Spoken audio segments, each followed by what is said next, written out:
خانیا تو کجا به دنیا آمدی؟ خانیاباد، پایین شهر. من و مسعود زعفرانیه به دنیا آمدیم، بالای شهر. ببین بر فرض محالم که خانواده من بخوام بیان خواستگاری تو، ماشینشون از کوچه‌های تنگ و توری که دم خونه شما رد میشه، پدر فوق تخصص جراح من که 6 ماه تو بیمارستانای تهران، 6 ماه برلین، راضی میشه پاشه بیاد خواستگاری تو؟ اصلا بابای تو کجاست؟ تو تا حالا تو عمرت قبل از مسعود یه همچین رستورانی اومده بودی؟ چند تا از غذای این منو رو خوردی؟ این سالاتی که رو میز اسمش چیه؟ بخور، خوشمزه است.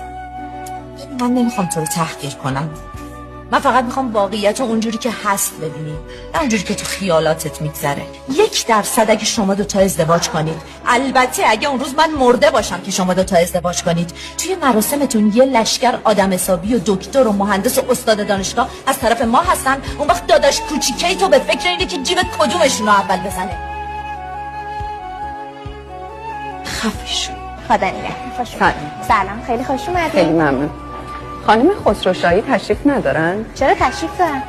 خانم خسروشاهی قابل اسمم نداره. واقعا کارای عالی برداشتیم. من خودم از این استفاده میکنم.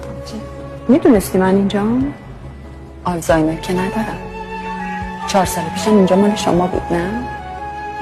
چی کار میکنی؟ زندگی. عجله داری؟ بله. گفتم اگه عجله نداری بریم بالا یه قهوه بخوریم. عجله دارم. اینا مال خانومه؟ قابلی نداره ببر. 1360. چرا یه شکلی شدی؟ چه شکلی؟ نمیدونم. بلش. مرسی. اینو بدیم به کارگرتون، عطرای منو بیارتون باشی. خیلی ممنون خانم، خیلی ممنون. خدا